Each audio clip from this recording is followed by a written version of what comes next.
Writer's block is definitely real, and it comes in different forms and different shapes and different intensity. Let's go through all of them. The least problematic is when when it's a day like today, and I'm sitting behind my setup and I need to finish this string cue for a movie, and I'm just not feeling it. And I'm trying things and I'm not feeling it. And if I don't feel that there's any progression in an hour, hour and a half, I'm just going to do something else. And that something else can be a lot of different things. I could, for instance, decide to cook for my assistants, or I can go walk the dog, or I'm just going to jump in the pool, or listen to music to get inspiration. So that's the least serious, and the next day you just continue. A more serious one is when you go into a set of days where nothing seems to work out. And you just need to accept the fact that that is normal and that's human. At this point, I'm watching Tour de France every day. I'm a big cycling fan. And even though these people look like machines and they cycle like monsters, like beasts, out of really weird moments, like they don't have the legs that day, they say. And somebody who has been performing consistently well for 15 days in a row, day 16 now looks like an amateur, and he's not moving forward. Now the same happens in music.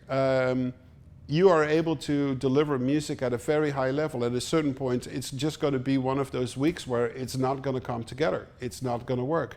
Now, the point being is that if you have a lot of experience and you've done this many, many times, you're not getting worried, because you remember all the times you were there before, and you also remember all the times that you got out of it and then started making great music again.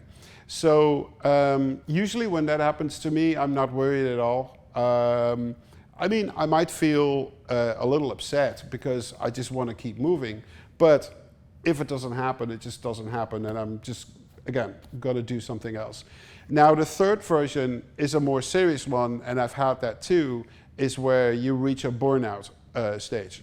And that is pretty serious. And a burnout is not like a saying like, oh, I feel, I have a burnout. Well, in fact, you're trying to say that you're tired and, it's not happening for you that week.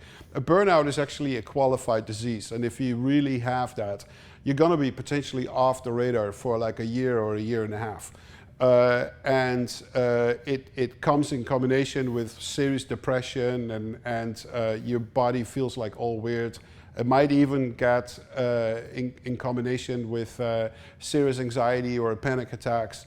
I had a whole period like that in 2006, 2007, going into 2008. And that was pretty intense, very serious. I needed a lot of cognitive behavioral therapy to get me out of that swamp.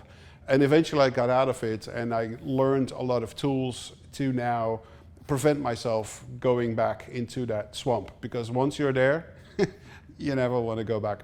So yes, writer's block is real, and it depends person per person. But if it's a day, or if it's every now a couple of days, I wouldn't worry at all. Just do something else, and then you come back, you feel fresh, energized, and you're gonna rock it out like a true rock star composer.